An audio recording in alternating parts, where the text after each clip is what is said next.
बिस्मिल्लाहिर्रहमानिर्रहीम। अस्सलाम वालेकुम स्टूडेंट्स। आज हम सेकंड ईयर बायोलॉजी का चैप्टर 24 स्टार्ट करेंगे। That is about evolution.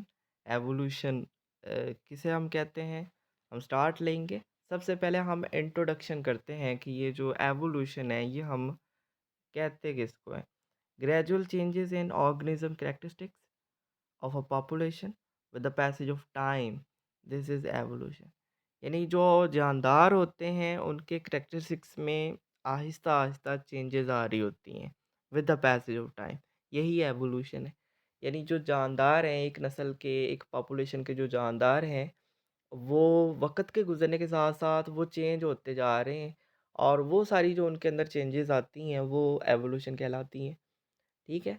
और एवोल्यूशन का यूनिट आपने याद रखना है, इसका यूनिट पॉपुलेशन है। कि एवोल्यूशन पॉपुलेशन लेवल के ऊपर होती है और ये इंडिविजुअल लेवल पे एक्ट नहीं करती है। यानी आप अगर कोई नस्ल देखते हैं, कोई वहाँ कोई आप पॉपुलेशन देखते हैं और वहाँ पे एक जानदार आपको बदला हुआ नज़र आता है। जैसे इंसानों की आबादी की बात कर लें, तो इसमें एक इंसान आपको ऐसा नज़र आता है कि जिसका एक कान नहीं है। तो आप कहोगे भाई ये एवोल्यूशन होगी। नो, ये अब नॉर्मल डेवलपमेंट है। तो एवोल्यूशन किसी एक जानदार के अंदर आने वाली या एक ऑर्गेनिज्म के आने वाली तब्दीली का नाम एवोल्यूशन नहीं है। एवोल्यूशन हम कहेंगे जब पूरी की पूरी नस्ल बदल जाएगी, पूरी की पूरी पॉपुलेशन जो है वो बदल चुकी होती है। और एवोल्यूशन के अक्कर होने के लिए, यानी इसके वाक़े होने के लिए कोई थोड़ा टाइम रिक्वायर नहीं होता है, बल्कि मिलियन ईयर्स लग जाते हैं। तो ये बात भी आपने याद रखनी है कि एवोल्यूशन जो है वो कोई कुछ सालों की बात नहीं होती है, बल्कि इसके वकूफ़ पज़ीर होने के लिए मिलियन ईयर्स लगते हैं। तो इस एवोल्यूशन को हम ऑर्गेनिक एवोल्यूशन भी कहते हैं, यानी जानदारों के अंदर जो बदलाव आते हैं with the passage of time, इसको ऑर्गेनिक एवोल्यूशन भी कहते हैं। अब जैसे इसकी एग्जांपल हम बड़ी सिंपल सी उठाते हैं कि जैसे हम इंसानों में ही देख लें कि इंसानों की जो हाइट है अब वो बहुत छोटी रह गई है। कि अब ज़्यादा से ज़्यादा कोई इंसान आपको 7 फीट का नज़र आएगा, 7.5 का, 8 का हो सकता है, इससे ज़्यादा बिल्कुल भी नहीं है। लेकिन एक वक़्त था कि उस वक़्त जो इंसान थे वो 100 फीट के होते थे, 120 फीट के भी होते थे। जैसे हज़रत आदम अलैहिस्सलाम के ज़माने की बात करें तो उस वक़्त बहुत ज़्यादा हाइट होती थी। तो क्या हुआ कि with the passage of time, वक़्त के गुज़रने के साथ-साथ जो ह्यूमन की पॉपुलेशन है उसमें चेंजेस आती गईं। और अब ये इतने ज़्यादा जो है वो चेंज हो चुके हैं कि ये अपने जो इंसेस्टर हैं उनसे टोटली डिफरेंट है। ठीक है? तो इसको कहते हैं एवोल्यूशन। उसके बाद अगर हम बात करें कि जो इनऑर्गेनिक एवोल्यूशन है ये हम किसको कहते हैं? ये हम कहेंगे changes in the physical structure of environment over the time. यानी जैसे-जैसे वक़्त गुज़रता जा रहा है, तो वक़्त गुज़रने के साथ-साथ जो जानदार हैं वो तो चेंज हो ही रहे हैं, लेकिन जानदारों के जो इर्द-गिर्द के सराउंडिंग की जो नॉन लिविंग पार्ट्स हैं, यानी फिज़िकल स्ट्रक्चर्स जो हैं एनवायरनमेंट की वो भी चेंज होती जा रही हैं। और ये जो फिज़िकल स्ट्रक्चर में चेंजेज़ आना है with the passage of time, environment की जो फिज़िकल स्ट्रक्चर में चेंजेज़ आ रही हैं, ये इनऑर्गेनिक एवोल्यूशन कहलाता है। और ऑर्गेनिक एवोल्यूशन किसको कहेंगे? कि जो बायोटिक पार्ट में चेंजेज़ आ रही हैं, एनवायरनमेंट का जो लिविंग पार्ट चेंज होता जा रहा है, जानदार बदलते जा रहे हैं with the passage of time, वो एवोल्यूशन कहलाता है या ऑर्गेनिक एवोल्यूशन। नेक्स्ट हम ये देख लेते हैं कि ओरिजिन ऑफ अर्थ जो है, ये एक क्वेश्चन है, और origin of life on earth, ये वो दो क्वेश्चन हैं जो कि हर बंदे के माइंड में आते हैं। जब से दुनिया बनी है लोगों के माइंड में ये क्वेश्चंस आते हैं। हर बंदा सोचता है कि ये जो दुनिया है, ये जो अर्थ है, ये कैसे बनी होगी, और फिर अर्थ के ऊपर पहला जो ऑर्गेनिज़्म है, वो कैसे आया होगा। तो ये वो क्वेश्चंस हैं जो हर बंदे के माइंड में आते हैं। तो इस हवाले से फिर 2 तरह के आइडियाज़ हैं, और कुछ आइडियाज़ को हम कहते हैं रिलीजियस आइडियाज़, मज़हबी आइडियाज़ भी हैं।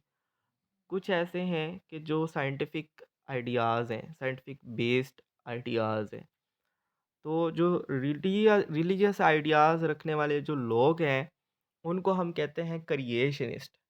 और जो साइंटिफिक आइडियाज़ रखते हैं वो एवोल्यूशनिस्ट कहलाते हैं। ठीक है? तो रिलीजियस आइडियाज़ रखने वाले लोगों का बिलीव है थ्योरी ऑफ स्पेशल क्रिएशन के ऊपर, और जो साइंटिफिक आइडियाज़ रखते हैं उनका बिलीव है थ्योरी ऑफ एवोल्यूशन के ऊपर। हम इन दोनों थ्योरीज़ में डिफरेंस देखेंगे। नेक्स्ट हम देख लेते हैं कि थ्योरी ऑफ स्पेशल क्रिएशन क्या है। कि जो क्रिएशनिस्ट हैं वो इस थ्योरी को बिलीव करते हैं, जबकि जो एवोल्यूशनिस्ट हैं वो इस थ्योरी को बिलीव करते हैं, जो थ्योरी ऑफ एवोल्यूशन है।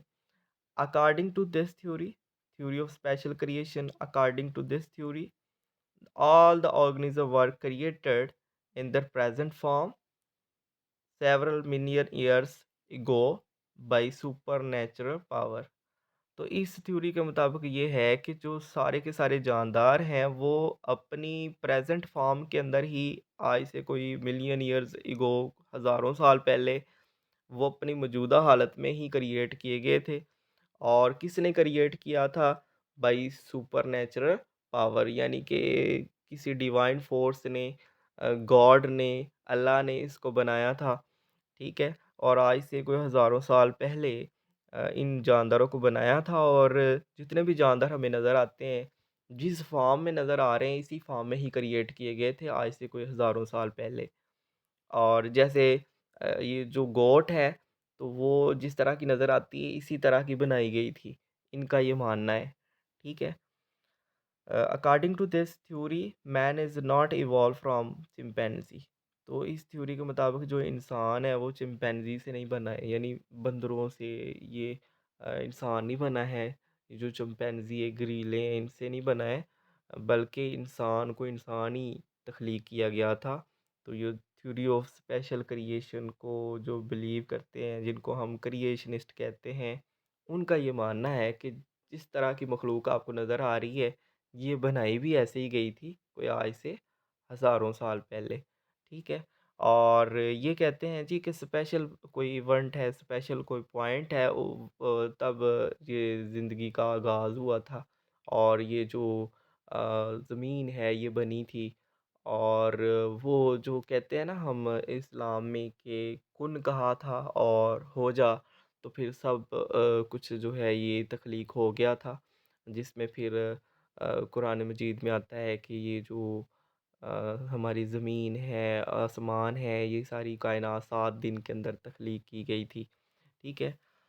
तो उसके बाद फिर थ्योरी ऑफ एवोल्यूशन जो है, इसके अकॉर्डिंग हम देखेंगे कि ये क्या कहती है। इसके अकॉर्डिंग ज़मीन इस तरह से नहीं बनी है। थ्योरी ऑफ एवोल्यूशन के अकॉर्डिंग बिग बैंग थ्योरी का कॉन्सेप्ट है कि बिग बैंग थ्योरी के ज़रिए से ज़मीन जो है वो बनी थी। तो वो भी मैं बताता हूँ कि बिग बैंग थ्योरी जो है वो किसे कहते हैं। बिग बैंग थ्योरी कहते हैं इस चीज़ को कि जैसे कहा जाता है कि ये जो सूरज है, इसके गिर्द जो है वो कोई सियारा आया था, कोई सितारा आया था सूरज के गिर्द, उसने उसके ऊपर टाइड्स डाली, जिस वजह से सूरज के पीसेस बन के टुकड़े बन गए, और वही टुकड़ों ने, उसके पीसेस ने सूरज के गिर्द ही जो है वो घूमना शुरू कर दिया था। और उनको फिर हमने प्लैनेट्स का नाम दिया, सियारे कह दिया। और उन्हीं सियारों में से, उन्हीं प्लैनेट्स में से एक प्लैनेट हमारी अर्थ है। ठीक है? और जिसके बारे में फिर कहा जाता है कि ये पहले बहुत ज़्यादा गर्म होती थी, क्योंकि ये सूरज का पार्ट थी पहले, तो इस वजह से ये बहुत ज़्यादा हॉट थी, और इस पे कुछ कंडीशंस ऐसी नहीं थी कि यहाँ पे लाइफ एग्जिस्ट कर सकती। फिर क्या हुआ कि फिर इस with the passage of time ये ज़मीन हमारी ठंडी होती गई, और ये सूटेबल होगी लाइफ के लिए, और कि लाइफ इस पे एग्जिस्ट कर सकती थी। और लेकिन अभी भी अगर हम देखें तो ज़मीन का जो क्रस्ट है, यानी ऊपर का जो पार्ट है वो तो ठंडा है, लेकिन इसका जो कोर है, यानी इसका अंदर वाला जो पार्ट है वो गर्म है। ठीक है? अब थ्योरी ऑफ एवोल्यूशन को देख लेते हैं। According to this theory, all organisms were evolved from their earliest form several million years ago. इस थ्योरी के मुताबिक जो सारे जानदार हैं वो इवॉल्व हुए हैं अपनी पहले वाली फॉर्म से, आज से कोई हज़ारों साल पहले। यानी इस थ्योरी के मुताबिक ये है कि जो जानदार हैं वो अपनी पहले वाले जो जानदार थे ना, अपने जो इंसेस्टर एनिमल थे उनकी बदली हुई फॉर्म है, ठीक है? यानी कि ये इस फॉर्म में क्रिएट नहीं किए गए, बल्कि जो पहले इनसे इनके जो इंसेस्टर थे ना, इनके जो आबाओ-अजदाद थे, उनकी ये बदली हुई शक्ल है, जो आज जो मखलूक नज़र आ रही है, आज जितने भी एनिमल नज़र आ रहे हैं, ये अपने इंसेस्टर एनिमल के अपने इंसेस्टर ऑर्गेनिज़्म की बदली हुई फॉर्म है, ठीक है? ये इस थ्योरी को कहते हैं थ्योरी ऑफ एवोल्यूशन, ठीक है? अब ये बदलते क्यों हैं? ये नेचुरल सिलेक्शन की वजह से बदलते हैं। ये डार्विन ने बताया था, डार्विन को फादर ऑफ एवोल्यूशन कहते हैं, याद रखिएगा। डार्विन जब भी हमारे सामने एवोल्यूशन का नाम लिया जाता है या माइंड में एवोल्यूशन का जो है वो लफ्ज़ आता है, तो फ़ौरन हमें डार्विन का नाम याद आता है, क्योंकि इस बंदे ने ये थ्योरी जो है ये प्रपोज़ की थी। ठीक है? तो डार्विन ने कहा था जी नेचुरल सिलेक्शन है जिस वजह से ये जो ऑर्गेनिज्म है ये इवॉल्व होते हैं, चेंज होते हैं with the passage of time, कुदरती चुनाव की वजह से, कि जब इन्वायरमेंट चेंज होता है तो जानदार भी क्या करते हैं, अपने आप को चेंज करने की कोशिश करते हैं। और फिर वो वाले जानदार जो एनवायरनमेंट के मुताबिक फिट होते हैं, नेचर उसको सेलेक्ट कर लेती है, यानी नेचुरल सिलेक्शन होता है, ठीक है? कुदरती चुनाव होता है। और वो वाले जो फिट नहीं होते हैं उसको नेचर अबॉलिश कर देती है, यानी उसको ख़त्म कर देती है और वो ज़िंदा नहीं रहते हैं, उनकी नस्ल फिर बाकी नहीं रहती है, ठीक है? तो according to this theory the present form organism are transformed form of their parent organism, यानी इस थ्योरी के मुताबिक जो आज हमें जानदार नज़र आते हैं, ये अपने जो पेरेंट ऑर्गेनिज्म थे उन्हीं की बदली हुई फॉर्म है, ठीक है?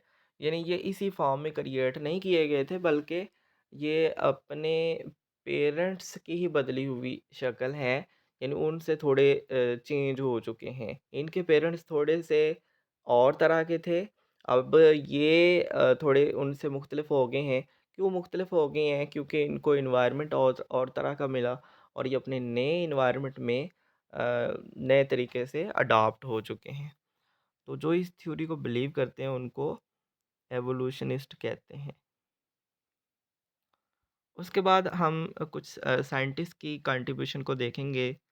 ये कुछ साइंटिस्ट हैं जिनकी एवोल्यूशन के अंदर कंट्रीब्यूशंस हैं। लेकिन इससे पहले मैं आपको बता दूं कि कुछ साइंटिस्ट थे जो एवोल्यूशन को बिलीव नहीं करते थे। वो थ्योरी ऑफ स्पेशल क्रिएशन को बिलीव करते थे। जैसे कार्लस लीनियस जो है, ये थ्योरी ऑफ स्पेशल क्रिएशन को बिलीव करता करता था। और जो थ्योरी ऑफ एवोल्यूशन को बिलीव करते थे उसमें एक तो डार्विन है और दूसरा लेमार्क, लेमार्क के साथ वेलस जो है, ये तीन मशहूर साइंटिस्ट हैं जो थ्योरी ऑफ एवोल्यूशन को बिलीव करते थे और इसके सपोर्टर थे। उसके बाद हम इनकी कंट्रीब्यूशन को देख लेते हैं। जैसे लीनियस जो है, इसने क्या किया था, इसने जो ऑर्डर का टैक्सॉन है ये मुतारफ़ करवाया था जानदारों की जो लाइफ है उसकी डाइवर्सिटी के हवाले से। और दूसरा इसने बाइनोमियल नोमेनक्लेचर जो सिस्टम है, जानदारों को जो स्पीशीज़ को नाम देने का जो सिस्टम है, ये भी इसने मुतारफ़ करवाया था पहली दफ़ा, ठीक है? उसके बाद नेक्स्ट जो साइंटिस्ट है वो है लेमार्क। लेमार्क ने अपनी थ्योरी पेश की थी, थ्योरी ऑफ एवोल्यूशन। और इसकी थ्योरी थोड़ी-सी डिफरेंट थी डार्विन से, तो ये भी हम देखेंगे। ये इसमें ज़िराफ़ों की एग्ज़ाम्पल इसने दी है कि ज़िराफ़ों की जो गर्दन है वो किस तरह से लंबी गर्दन वाले ज़िराफ़े कैसे आए हैं, तो इस हवाले से इसने उसकी एवोल्यूशन के बारे में थ्योरी जो है वो पेश की है। तो ये हम डिटेल के साथ पढ़ेंगे। उसके बाद फिर माल्थस जो है, इसने एक ऐसे जो है वो पब्लिश किया था प्रिंसिपल ऑफ पॉपुलेशन। तो पॉपुलेशन के हवाले से जो है इसने एक ऐसे लिखा था और उसमें काफ़ी ज़्यादा डिटेल बताई हुई थी कि किस तरह से पॉपुलेशंस में चेंजेज़ आती हैं, ठीक है? और उसके बाद जो कुवियर है, ये साइंटिस्ट है और कुवियर जो है इसने बहुत ज़्यादा कंट्रीब्यूट किया था पैलेंटोलॉजी की साइंस में। पैलेंटोलॉजी फॉसिल्स की स्टडी को कहते हैं और इसने जो अर्थ हिस्ट्री पे जो कैटास्ट्रॉफिज़्म है उसके बारे में बहुत ज़्यादा डिटेल से लिखा है। कैटास्ट्रॉफिज़्म कहते हैं जो बड़े-बड़े वाक़यात हुए हैं अर्थ के ऊपर। तो जैसे जो है हज़रत नूह अलैहिस्सलाम के ज़माने में सैलाब आया था, तो उस वक़्त कश्ती बनाई गई थी। तो इस तरह के वाक़यात हुए हैं जो पूरी अर्थ के ऊपर जो है इस तरह के जो बड़े-बड़े वाक़यात हुए हैं उनको कैटास्ट्रॉफिज़्म कहते हैं उनकी स्टडी को। उसके बाद जो है लॉयल ये नेक्स्ट साइंटिस्ट हैं। इसने प्रिंसिपल ऑफ जियोलॉजी के ऊपर बुक पब्लिश की थी और जियोलॉजी कहते हैं हम अर्थ की स्टडी को और इसने इस बुक में ये बताया है कि जो अर्थ के ऊपर जो चेंजेस आती रही हैं वक़्त के गुज़रने के साथ-साथ उनकी उनके बारे में डिटेल बताई है। नेक्स्ट डार्विन जो है इसने वॉयेज ऑफ बीगल के बारे में बताया है। बीगल कहते हैं बहरी जहाज़ को कहते हैं और वॉयेज कहते हैं बहरी सफ़र को। तो ये बहरी जहाज़ का नाम है बीगल और उस बहरी जहाज़ पे जो सफ़र किया था इसने उसको वॉयेज कहते हैं। तो एक तो इसने बहरी सफ़र किया था वॉयेज ऑफ बीगल और दूसरा इसने एक नोटबुक यानी एक बुक भी लिखी थी on the origin of species species की ओरिजिन के ऊपर इसने बुक लिखी थी कि स्पीशीज़ किस तरह से ओरिजिनेट होती हैं और दूसरा इसने ऐसे लिखा था ओरिजिन ऑफ स्पीशी के ऊपर। यानी इसने काफ़ी सारी जो बुक्स हैं ओरिजिन ऑफ स्पीशी के ऊपर लिखना शुरू की थी और फिर एक ऐसे जो है बाद में फिर पब्लिश किया। उसके बाद फिर नेक्स्ट है मेंडल। मेंडल ने इनहेरिटेंस के ऊपर जो है काफ़ी ज़्यादा काम किया था। उसके बाद फिर वेलस है। वेलस ने भी अपनी थ्योरी जो है वो लिखी थी जिस तरह की डार्विन की थ्योरी थी। इसी तरह की वेलस ने भी थ्योरी लिखी थी, थ्योरी ऑफ नेचुरल सिलेक्शन इसको कहते हैं और इसकी थ्योरी बिल्कुल मैच करती है डार्विन की थ्योरी के साथ। लेकिन ये था कि इसने कोई क्रेडिट नहीं लिया अपने वर्क का क्योंकि इसके पास जो है वो एविडेंसेस नहीं थे, सबूत नहीं थे। जिस वजह से इसने क्या किया कि अपनी सारी एफ़र्ट जो है वो डार्विन को दे दी और अपना जो थ्योरी लिखी थी इसने डार्विन को सेंड की और डार्विन ने इसकी जो थ्योरी है उसको देखा और अपनी जो थ्योरी थी उसको भी एनालाइज़ किया, तो दोनों सेम ही थी, दोनों का कॉन्सेप्ट सेम था, तो उसने फिर जो अपनी थ्योरी थी वो पब्लिश करवा दी। तो नेक्स्ट हम एवोल्यूशन ऑफ यूकैरियोट्स को देखेंगे।